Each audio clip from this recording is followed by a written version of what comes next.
Welcome to Frenchy Tales. Make your learning journey fun and exciting with engaging stories. Bonjour à tous, bienvenue dans une nouvelle vidéo pour apprendre le français. Je suis très contente que vous soyez là aujourd'hui car nous avons une histoire amusante et utile pour vous. Le but de cette vidéo est de vous aider à pratiquer votre compréhension orale en français. Et si vous voulez aller encore plus loin, vous pouvez aussi pratiquer le shadowing avec moi. Alors, peut-être que vous vous demandez qu'est-ce que le shadowing?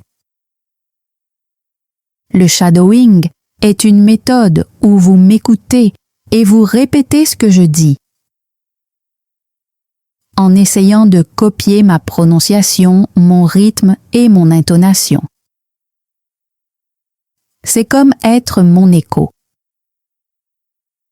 Voici comment vous pouvez le faire. D'abord, écoutez bien l'histoire.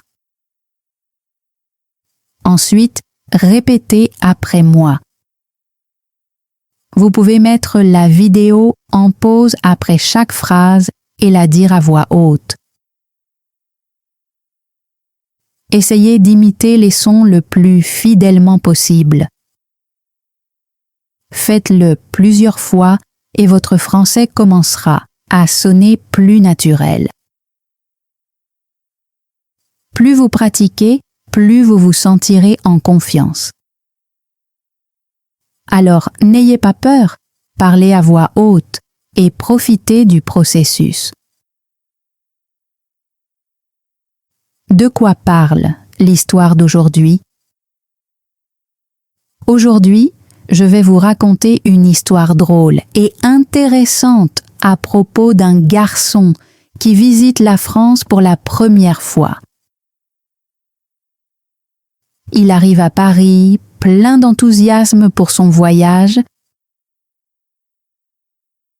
Tout se passe bien jusqu'à ce qu'il aille dans un petit restaurant. Mais il y a un problème.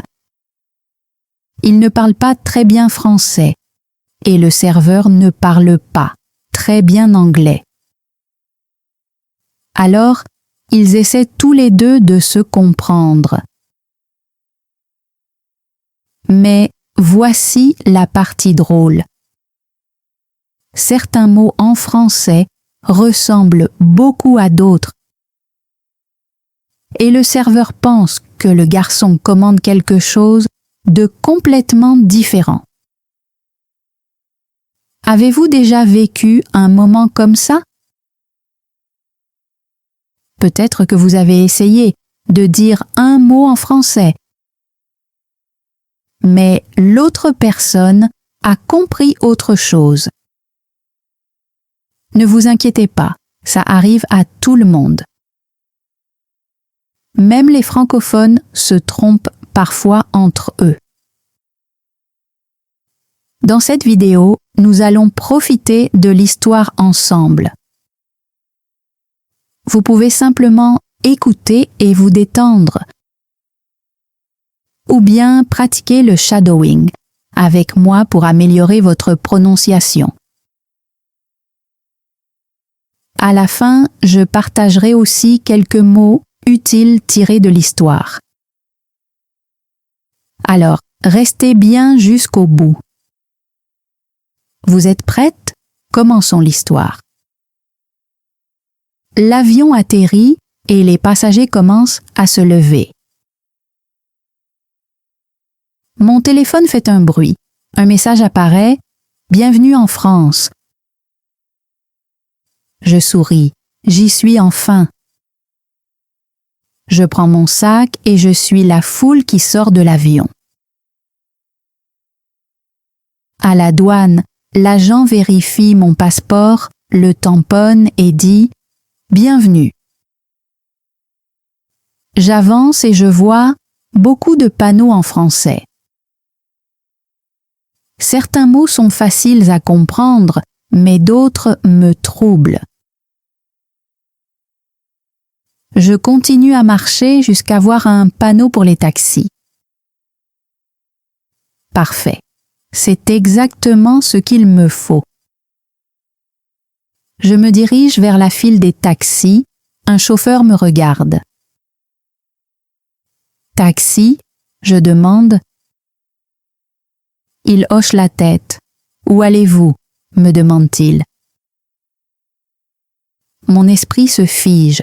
Je prends une grande respiration et je dis « Hôtel ». Le chauffeur attend plus d'informations. J'ajoute « Grand hôtel, centre-ville ». Il a l'air perplexe. Quel hôtel? Mon cœur commence à battre plus vite. Je ne connais pas le nom. Je regarde vite mon téléphone, mais la batterie est presque vide. Je tape aussi vite que je peux, mais Internet est lent. Près du parc, je dis en espérant qu'il comprenne. Le chauffeur fronce les sourcils. Quel parc? Je ne sais pas. Soudain, le nom de l'hôtel apparaît enfin sur mon écran. Je le lui montre. Il hoche la tête. Ah, d'accord. Je connais. Je me sens soulagée et je monte dans le taxi. La voiture démarre. Le chauffeur me regarde dans le rétroviseur. Première fois en France? Je souris. Oui, première fois. D'où venez-vous?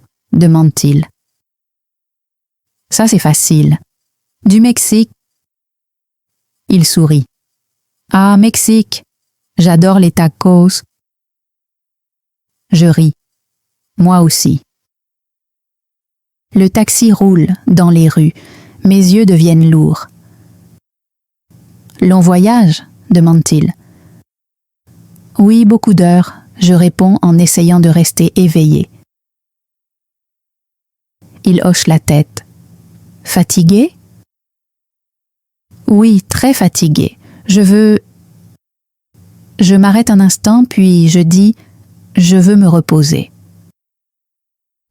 Le chauffeur tourne soudain la tête, les yeux écarquillés.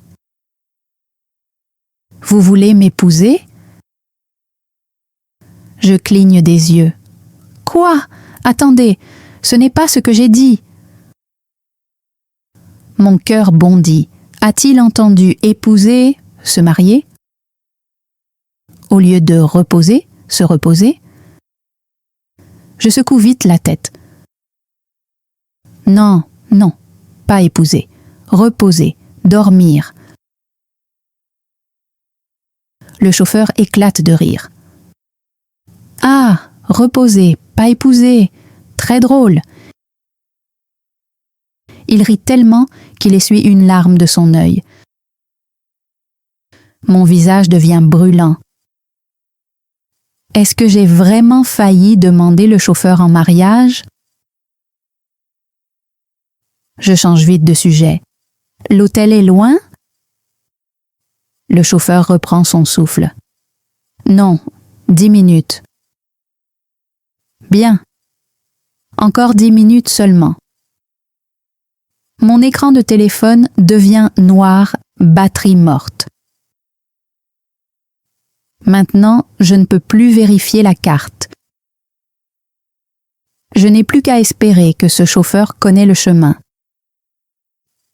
La voiture s'arrête à un feu rouge. Le chauffeur me regarde encore. Alors, vous voulez vous marier? Il rit de sa propre blague. Je force un sourire. Non, je veux me reposer. Il hoche la tête. Ah oui, se reposer, c'est bien. Mais se marier, c'est bien aussi. Je soupire. Ça ne va jamais finir. Le feu passe au vert et la voiture repart. Soudain, Le chauffeur prend une voix sérieuse. Vous connaissez le mot « épouser » ?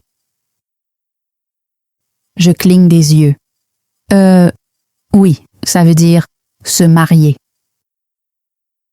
Il fait un geste avec la main comme pour montrer une alliance. Je hoche la tête. Oui, je sais. Il continue à parler. Ma cousine, elle s'est mariée la semaine dernière.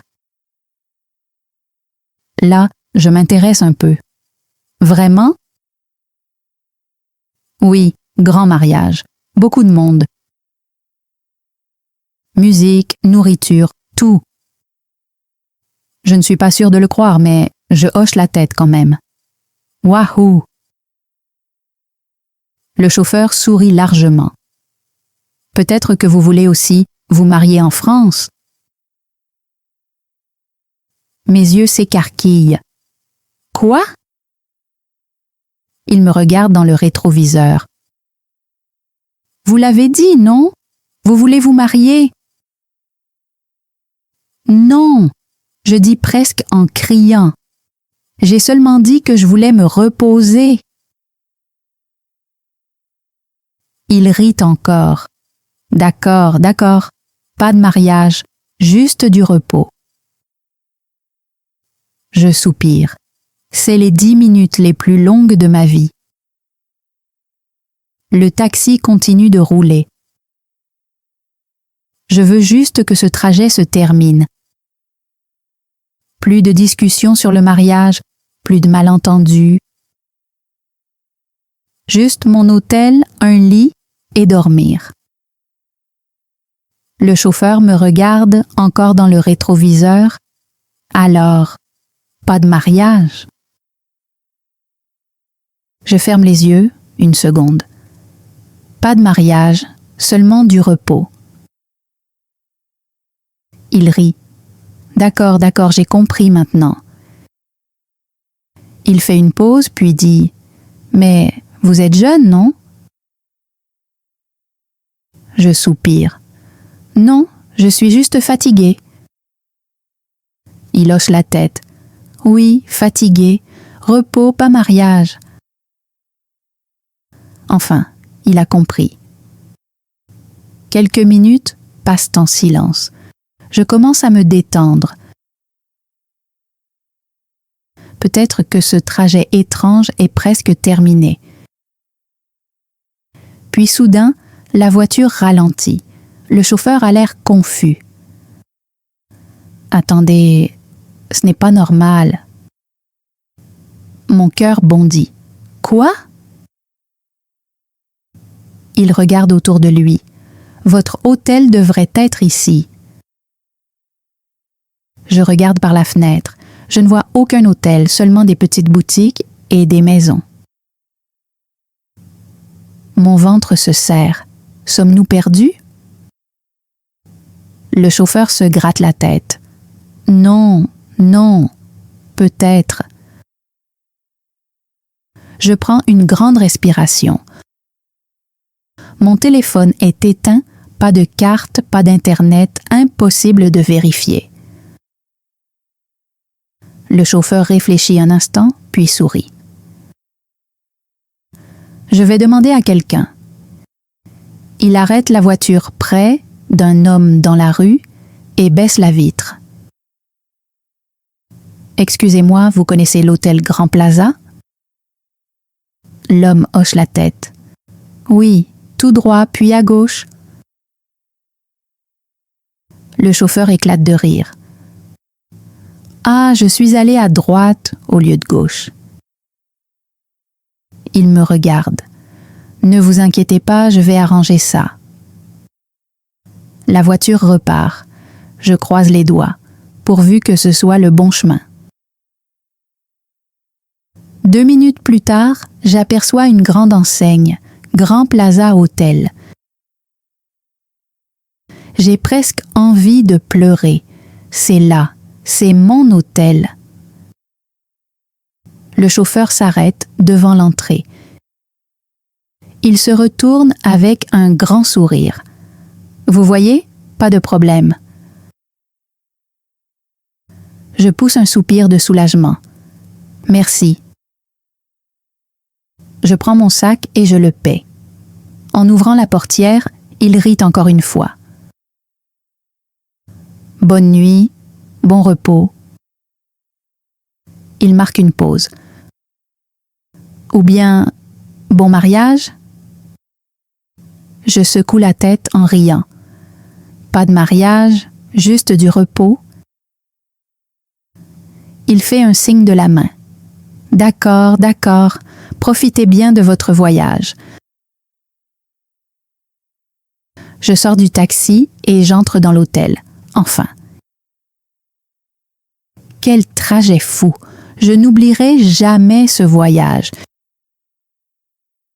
Et je n'oublierai jamais la différence entre reposer et épouser.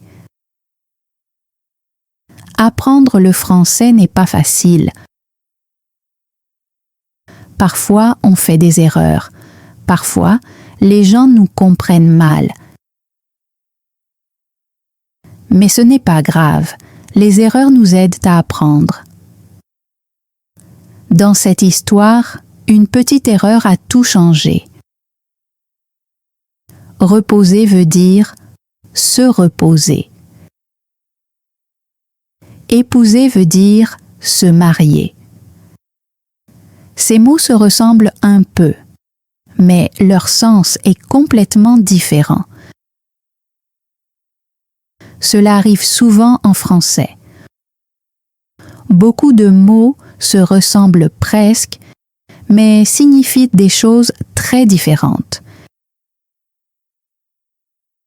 C'est pourquoi écouter attentivement et pratiquer la prononciation est si important. Et vous, avez-vous déjà dit quelque chose de travers en français?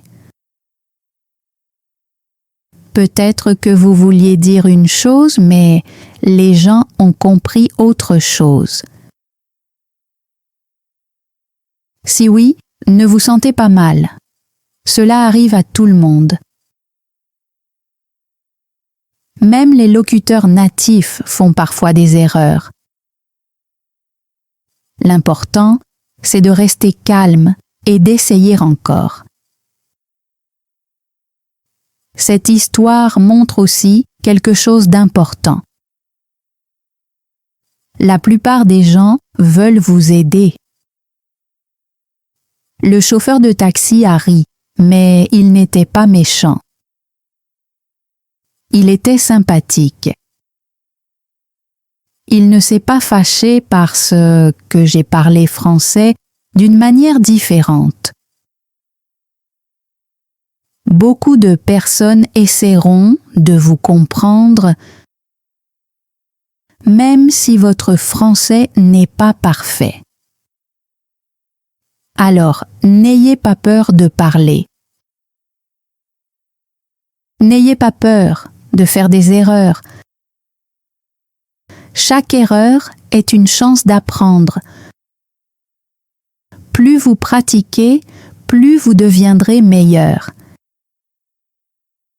Et qui sait, peut-être qu'un jour vous aurez vous aussi une histoire drôle à raconter sur l'apprentissage du français. Maintenant, révisons quelques mots et expressions importants de l'histoire pour que vous puissiez pratiquer encore plus. Point de langue. Voici quelques phrases et mots utiles tirés de l'histoire d'aujourd'hui. Ce sont des expressions que vous pouvez utiliser quand vous voyagez ou même dans la vie quotidienne. 1. Question de voyage courante. Première fois, cela veut dire première fois. C'est une manière courte et amicale de demander si c'est votre première visite. Exemple, le chauffeur de taxi m'a demandé « Première fois en France ?» Répétez après moi. Première fois? D'où venez-vous? Cela veut dire d'où venez-vous? Exemple. Le chauffeur m'a demandé d'où venez-vous? Répétez après moi. D'où venez-vous?